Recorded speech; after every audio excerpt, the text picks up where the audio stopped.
韩锦孝，万望父亲，我们家男儿为人。如今宗主已经统领了，省了我用临水城逼他现身，否则让宗主知道跟你一炷香的事情。到时候你就做主的女人。给你啊！哼，靠打！不知道今天谁给各自使出的底牌，岂能让？你的刀意远不如我。被击境，一压，一压都无法承受。杀我，以压战神。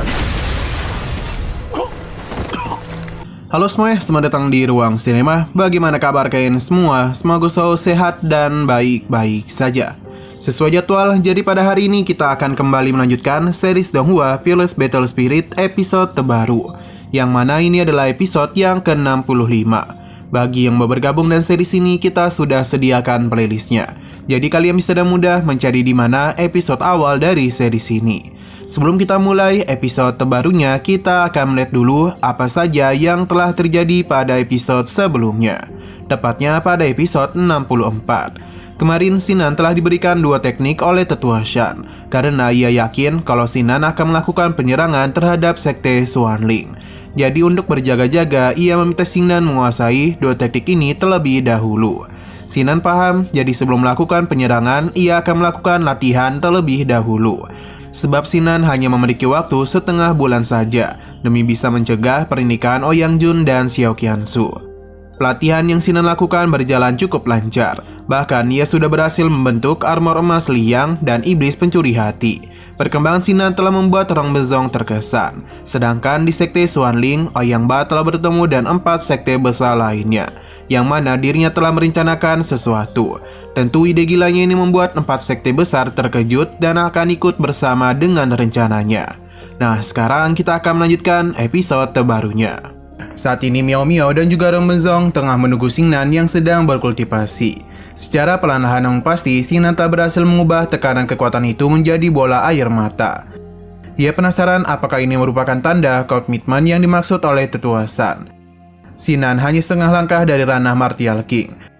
Hanya saja ia baru berada setengah langkah budidaya seni bela diri kuno. Ini sangatlah jauh dari kata sempurna. Miao Miao menyadarkan Xingnan karena jika ia tidak segera kembali ke sekte Xuanling, maka sudah terlambat baginya untuk menyelamatkan Xiao Qiansu. Xingnan paham dan mungkin waktunya sudah tidak ada untuk mencoba menerobos ke ranah Martial Emperor.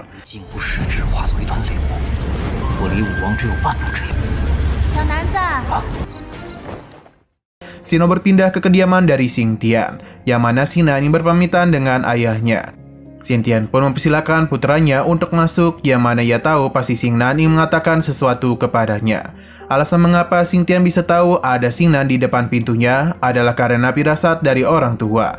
Ia sudah tahu kalau Xingnan akan kembali ke sekte Xuanling, jadi dia itu pasti ingin mengucapkan selamat tinggal kepadanya. Xingtian meminta putranya untuk tidaklah bersedih, karena bagaimanapun anak-anak keluarga Xin sangatlah peduli akan keadilan. Jadi Xingtian tidak akan melarang putranya. Sinan sama sekali tidak menjamin kalau dirinya akan kembali lagi ke keluarga Xin. Sinan pun hanya bisa berharap ayahnya bisa menjaga diri dengan baik. Xingtian meminta Xingnan untuk tidak bersujud kepadanya karena ia tahu alasan Xingnan pergi adalah untuk menyelamatkan seseorang yang ia cintai. Xingtian sungguh senang karena putranya telah tumbuh dewasa.韩锦孝，万望父亲，我们家男儿为人体。 Setelah semua itu, kita pun dibawa ke sekte Xuanling. Rong Bezong meminta Xingnan untuk berpikir lagi karena keputusan yang diambil ini sangatlah berat. Miao Miao juga berpikiran hal yang sama. Memang benar kekuatan Xingnan telah melampaui Martial King. Jadi beberapa jenius yang berada di ranah bawahnya bukanlah tandingan dari Xingnan. Ia bisa dengan mudah membuat namanya terkenal di tempat lain. Untuk saat ini, Xingnan belum kepingin pergi ke 2 tempat suci. Namun cepat atau lambat, ia berjanji akan pergi ke sana. Jadi untuk sementara waktu, ia akan menyelesaikan urusannya di sekte Xuanling. Dan begitulah ia bisa tenang. Baihong membawa kelompok Xingnan untuk menemui teman-temannya, yang mana di sana mereka sudah berkumpul menunggu kedatangannya. Selain itu mereka juga sudah tahu kalau saat ini Tetua Shan telah menjadi tahanan rumah di pavilion hukuman. Xiao Lang menanyakan rencana Xingnan dalam mengatasi hal itu, karena apapun yang ingin Xingnan lakukan akan mereka turuti. Tentu Xingnan memiliki rencana, namun rencana ini harus dijalankan secara terpisah. Xingnan akan mencoba untuk menarik perhatian pasukan aliansi. 都炼化了。南哥，你有什么打算？大家分头行动，有我。 Di sisi lain, Tetua Shan telah didatangi oleh Ketua Papiliun Hukuman untuk memberitahunya kalau Ketua Sekte telah memimpin 4 sekte besar, jadi untuk apa juga Tetua Shan melawan mereka. Berhubung mereka berdua memiliki hubungan yang cukup baik, jadi Ketua Papiliun pun membawakan Bing Xingyan sebagai penghormatannya. Tapi Tetua Shan menolak pemberiannya itu. Selain itu, ia juga agak kesal karena ia tidak pernah mengajari mereka dalam mengambil keputusan yang salah. Ini pun membuat Ketua Papiliun marah, padahal dia sangatlah menghormati Tetua Shan sebagai gurunya. Namun Tetua Shan malah memperlakukan dirinya seperti ini. Ia pun memberikan peringatan jika ia tidak makan saat bersulang, maka Tetua Shan akan dihukum dengan meminum anggur. Ketua Papiliun tidaklah keberatan jika Tetua Shan memang ingin mereka hukum. Ketua Papiliun tidaklah keberatan jika Tetua Shan itu memang ingin mereka hukum. Nah, akhirnya mereka pun diberitahu kalau Xingnan telah tiba.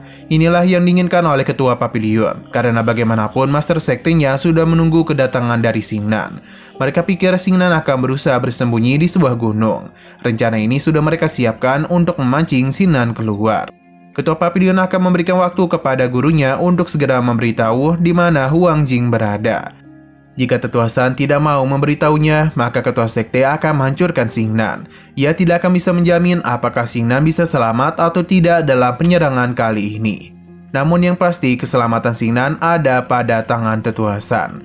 Ketua Papiliun pun pergi sambil tertawa. 如今宗主已经统领了，成了我用临水城逼他现身，否则让宗主知道跟你一炷香的事情，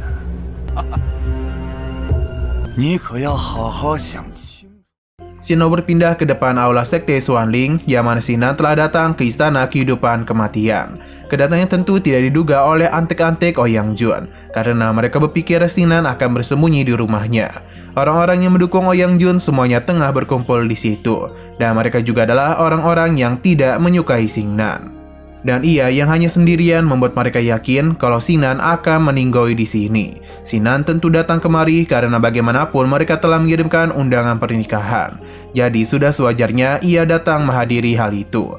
Long Feng pun dan cepat menghampiri Xingnan. Ia memberikan Xingnan kesempatan untuk tidak bertarung dengannya selama Xingnan mau berlutut di hadapannya. Tentu saja Xingnan tidaklah mau. Apalagi dirinya kemari memiliki suatu urusan yang harus diselesaikan. Long Feng agak kesal dan kesombongan Xingnan. Padahal dia itu sedang berhadapan dan begitu banyak lawan yang bisa saja menjadikannya sebagai samsak tinju. Xingnan pun terus menahan diri untuk tidak menghajar mereka semua. Long Feng meminta Xingnan untuk sadar diri kalau ia itu sudah tidak bisa berbuat apapun lagi.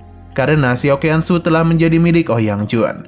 Dari arah belakang, Rong Benzong dan juga Miao Miao agak kesal melihat Xingnan yang diperlakukan seperti itu. Mereka pun berencana untuk memberikan pelajaran kepada orang-orang itu.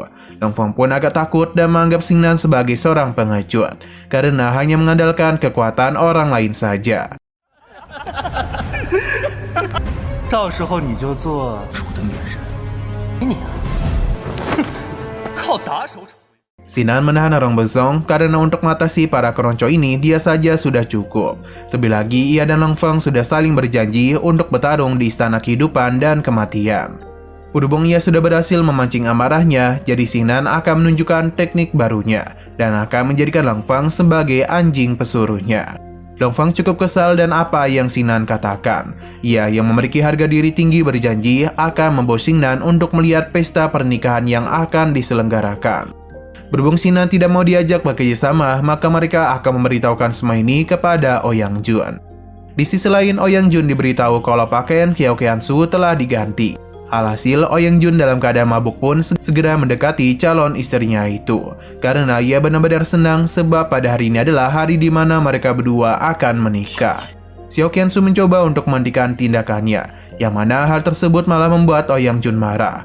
Ia pun berusaha untuk menyakiti Xiao Qiansu, tapi untung saja Xiao Qiansu bisa memberikan tendangan manja kepada Ouyang Jun. Keributan ini pun terhenti ketika Ouyang Jun mendengar kabar mengenai Xingnan yang telah datang kemari, yang mana ia akan bertarung dengan Long Feng di istana kehidupan dan kematian. Inilah yang ditunggu-tunggu oleh Ouyang Jun. Sebab dia itu ingin melihat orang yang disukai Xiao Qiansu menderita. Ouyang Jun pun pergi menyaksikan pertarungan tersebut. Sedangkan penjaga tadi masihlah berada di situ, yang ternyata dia adalah Xiao Lang dan disusul juga oleh Chu Yun yang akan menyelamatkan Xiao Qiansu. Kedatangan mereka tentu saja membuatnya senang.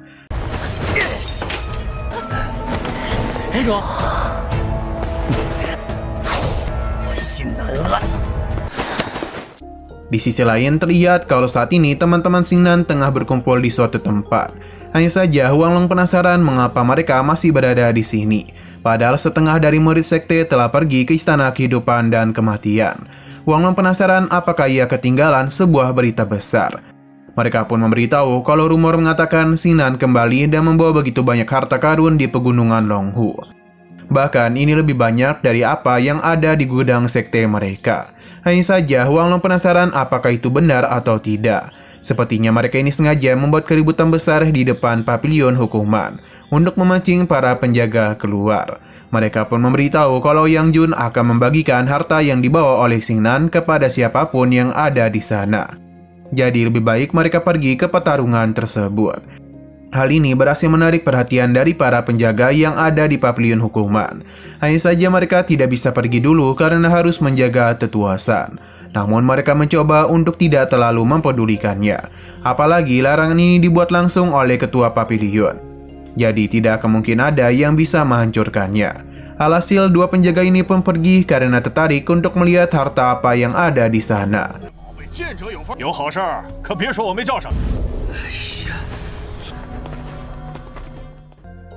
Sesaat kemudian, seseorang pun mulai masuk yang mana itu adalah Gong Yang. Tetua San tidak menduga kalau muridnya ini juga akan mengikuti rencana dari Xingnan.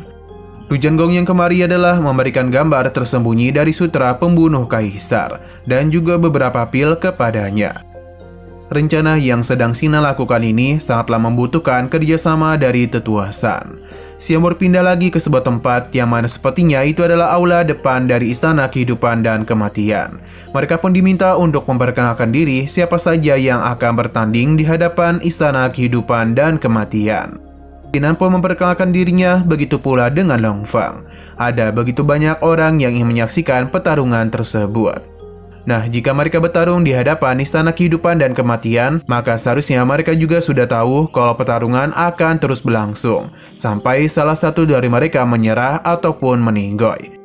Karena kedua murid sudah paham dan tidak ada penolakan dari mereka, maka sebuah formasi pun mulai diciptakan untuk mengurung mereka. Dan formasi ini apapun yang terjadi di sana sama sekali tidak ada yang mengetahuinya. Formasi ini dibentuk karena kedua belah pihak sudah sepakat dalam pertarungan hidup dan mati. Mereka diperbolehkan menggunakan senjata ataupun kekuatan yang mereka miliki. Jadi orang lain tidaklah boleh ada yang melihat pertarungan tersebut. Karena dalam pertarungan itu, teknik andalan dari para penantang pasti akan digunakan. Sesaat kemudian Ouyang Jun pun telah tiba. Namun tentu saja ia tidak akan bisa melihat pertarungan Xingnan dan juga Long Fang. Molly begitu bersemangat untuk menyaksikan kematian dari Xingnan. Di dalam formasi, pertarungan sudah dimulai antara Xingnan dan juga Long Fang. Dalam pertarungan itu terlihat jelas kalau Long Fang lebih dulu melakukan penyerangan. Hanya saja semua serangan yang ia lontarkan bukanlah apa-apa bagi Xingnan. Duel pedang pun terus berlangsung di antara mereka berdua.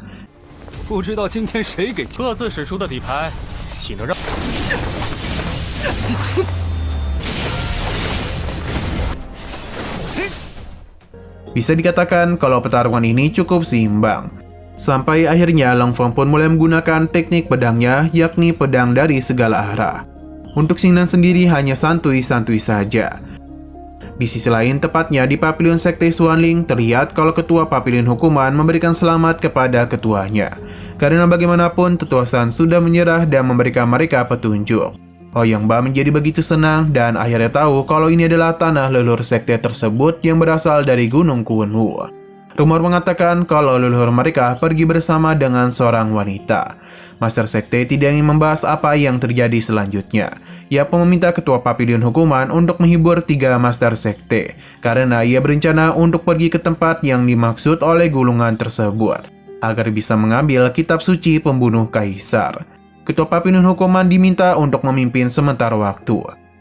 Kembali ke pertarungan Xingnan dan juga Long Fang, yang mana saat ini Xingnan dengan sangat mudah menghancurkan serangannya. Ini pun membuat Long Feng sempat terkejut, akan tetapi ia tidak niatan untuk kalah dari Xingnan. Serang pun kembali dirinya lancarkan. Xingnan pun menggunakan kekuatan dari mata kirinya untuk menghentikan pergerakan dan juga serangan dari Long Feng. Ini pun membuatnya sadar kalau Xingnan memiliki kekuatan yang jauh melampaui dirinya.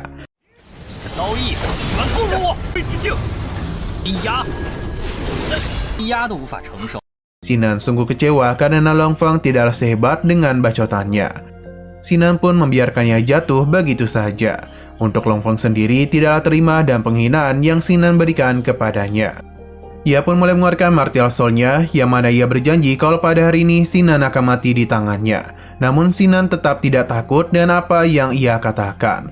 Long Feng pun kembali terkejut, pasalnya serangannya ini tidaklah mampu menyentuh Xingnan. Ia pun diberitahu kalau kekuatan Long Feng tidak ada apa-apanya. Xingnan pun menghancurkan martial soul dari Long Feng yang membuat dirinya mengalami luka dalam yang cukup serius.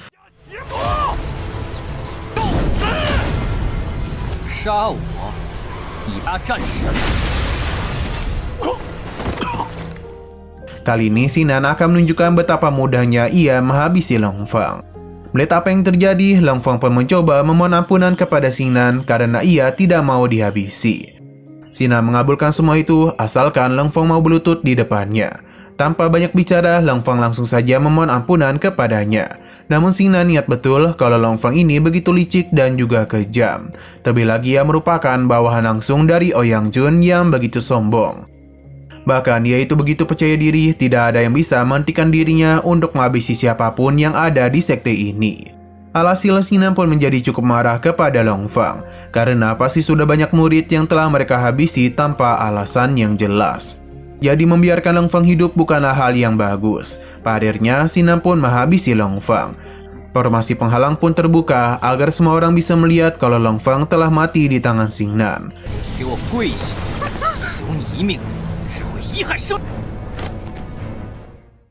Kelompok Ouyang Jun benar-benar terkejut pada Long Feng adalah orang terkuat dari kelompok mereka. Namun bagaimana bisa dikalahkan oleh Xingnan? Mereka pun yakin dalam beberapa bulan ini Xingnan sudah bertambah sangat kuat. Miao Miao begitu bangga kepada Xingnan. Sedangkan untuk Xingnan sendiri meminta mereka semua untuk maju menghadapinya. Perkataan itu memancing amarah dari Ouyang Jun. Ia pun meminta siapapun untuk menghabisi Xingnan dan akan dirinya hadiahi telur emas Martial King. Ia meminta rekan-rekannya untuk menyerang Xingnan karena ia pasti sudah kelelahan dalam pertarungan sebelumnya. Selain itu, semua serangan Xingnan pasti sudah keluar, jadi dia sudah tidak memiliki apapun lagi. Ouyang Jun terus menjanjikan hadiah yang besar bagi siapapun yang ingin menghabisi Xingnan untuknya. Hanya saja tidak ada siapapun yang mau menuruti perkataannya, karena mereka sadar betul kalau Xingnan bukanlah lawan yang bisa mereka hadapi, dan yang ada malah nyawa mereka yang dalam bahaya. Xingnan pun mendapatkan pesan dari Gong Yang kalau rencana mereka sudah berjalan dengan sangat lancar. Xingnan pun lega karena Xiao Qiansu dan juga Tetua Shan telah berhasil mereka selamatkan. Jadi Xingnan pun ingin segera menyelesaikan masalah ini. Ia pun meminta orang-orang Ouyang Jun untuk menghadapi dirinya.